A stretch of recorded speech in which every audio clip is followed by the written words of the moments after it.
Hi and welcome. My name is Steve Stump. I'm the principal agent with U.S. Benefit Advisors, and this week in USBA N10, I'm going to be covering three alternatives to other insurance plans you're probably most familiar with. Unfortunately in these times with COVID and coronavirus and all, a lot of people are losing their coverage. And they think their only alternatives is to go to the marketplace and try to find ways to afford those high deductible costly plans.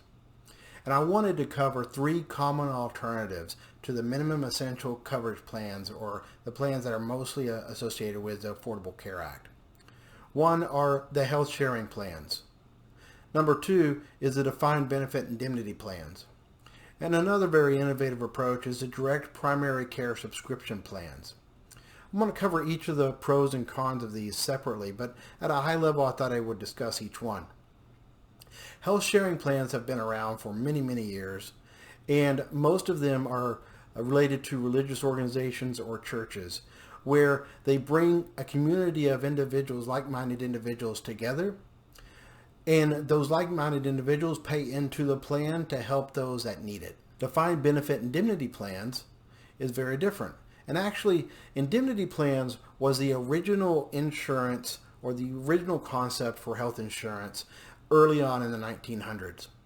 Direct primary care subscription plans is a very innovative approach that a lot of doctors are starting to latch on to. What these do is they allow the doctors to remove themselves from the insurance industry altogether. So I cover each one of the pros and cons of each one of these, and let's get into that next. So health sharing plans. These are interesting plans with a lot of pros, but there's some things you need to be aware of. So they tend to be more affordable. You can join at any time, meaning there's no open enrollment that's needed for these plans. You can see any provider, meaning they typically don't have network providers or negotiated rates with networks. You get the benefit of a supportive community. Remember, most of these are religious-backed sharing plans, and therefore you have the support of that like-minded community associated with the religion that you and the faith that you choose to follow. Some of them will provide transparency of the benefit received, so that when you pay into the plan, they will actually show you where your dollars went. And so in this sense, you feel not only that you're a part of a community, you get to see the benefit of your dollars. Now there's some cons. These are not insurance products. Therefore, the Department of Insurance in their respective states do not regulate these products. There's no protection if they fail. What that means is if they're not regulated by the Department of Insurance, then these plans do not pay into the associations within those states, so that if they were to fail, you would be covered for your benefits. It's kind of like FDIC at the state level. They may have religious requirements because some of these are religious backed. They may have expectations that you're a part of their denomination or their religious faith. They may ask for proof that you are attending and participating in a religious organization of their choosing on a regular basis. Typically, they do have pre-existing limits, and you need to wait at least 3 years before these pre-existing limits can be removed, and then they'll start caring for you. Sometimes they may have limited benefits, so it's really important for you to understand what benefits the health sharing plan provides you, and most of the time they don't have prescription drug coverage. One of the other plans to consider, and is really the original structure of insurance, is indemnity plans. These have their own set of pros and cons as well. Typically, they will save you on premiums around 40 to 50%. They're what's known as a first dollar benefit plan, which means these plans pay before you have to. With high deductible plans, you typically have to pay thousands of dollars in out-of-pocket expenses to reach those deductibles before the insurance company ever pays a dime for the benefits that you are paying for.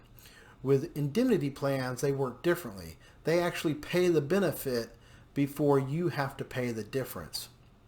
You can join at any time, and you can see any provider. Typically, these plans will provide an award for the insured when they shop for health care. This is a movement that I'm seeing across the healthcare industry. It's very similar to what you're obviously going to do if you're going to go buy a car. You're going to shop around.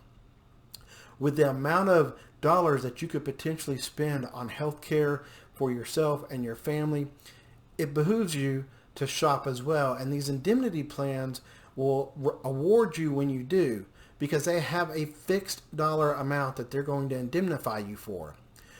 For example, if they indemnify you for $120 if you go see your doctor, and you negotiate with your doctor or you discuss with your doctor what the cash price is going to be, and you come to terms on $70, you're going to be given a $50 difference that is your money.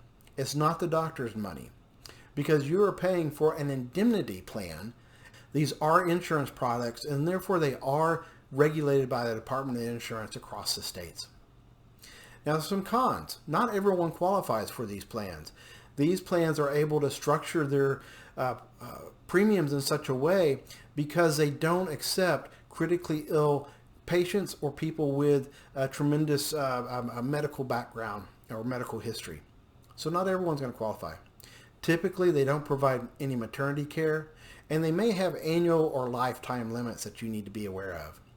Typically, because they're protecting the policyholders inside, they don't accept pre-existing conditions, and they may limit that for only 1 year, and after 12 months, they'll begin to cover you for those pre-existing conditions. Doctors are realizing that they have to spend a tremendous amount of time either with staff or themselves following the paperwork requirements of insurance, and then waiting for insurance to pay, which could take up to a month or 2 or 3 months.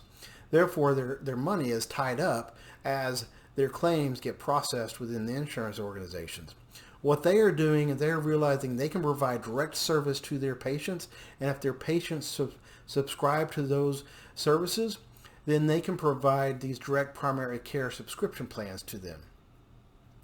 So how do these work? Well, typically the pros are the provider has more time to spend with their patients because they're not filing the paperwork and following all the processes from the insurance companies.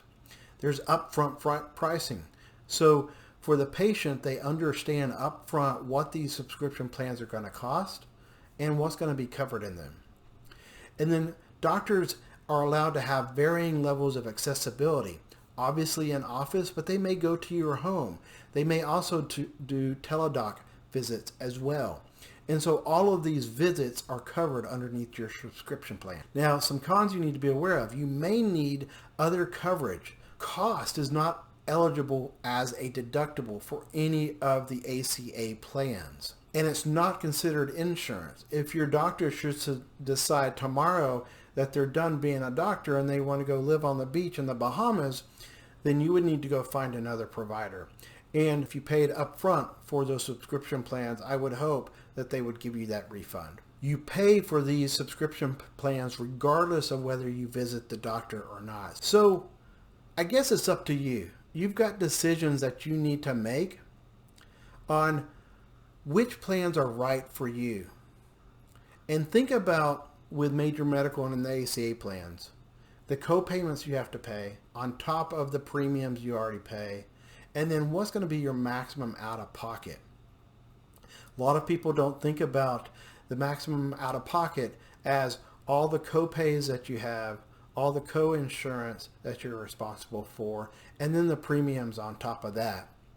And so think about the entire equation and everything you might spend on health insurance within a year to help you make your decision. I hope this was beneficial, as many of us are in this new world where we're losing our jobs and we're losing our health insurance because of it. There are alternatives, and I hope that these 3 alternatives give someone a place to go to and gain that coverage that they need for themselves and their families.